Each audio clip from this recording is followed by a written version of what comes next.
Bihar assembly ఎన్నికలను పారదర్శకంగా నిర్వహించేందుకు 4 లక్షల మందికి పైగా భద్రతా బలగాలను మోహరిస్తామని ఆ రాష్ట్ర డీజీపీ వినయ్ కుమార్ తెలిపారు.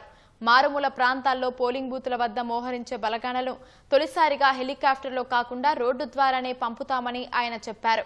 నక్సల్స్ కార్యకలాపాల కారణంగా ఏ పోలింగ్ బూత్ ను ఈసారి మరో చోటుకు మార్చబోమని ఆయన స్పష్టం చేశారు.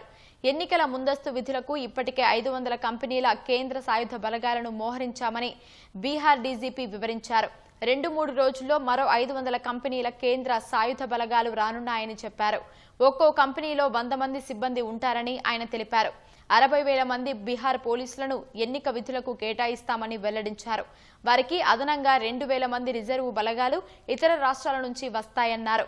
30,000 మంది బీహార్ స్పెషల్ పోలీసులు, 20,000 మందికి పైగా హోంగార్డులు, 19,000 మంది కొత్తగా నియమితులైన కానిస్టేబుళ్లకు ఎన్నికల విధులు కేటాయిస్తామన్నారు. వీరు కాకుండా 1,50,000 మంది రూరల్ పోలీసులను కూడా మోహరిస్తామన్నారు. ప్రచారంలో పాల్గొనే ప్రముఖులు, అత్యంత ప్రముఖులకు పటిష్ట భద్రత కల్పిస్తామని బీహార్ డీజీపీ చెప్పారు.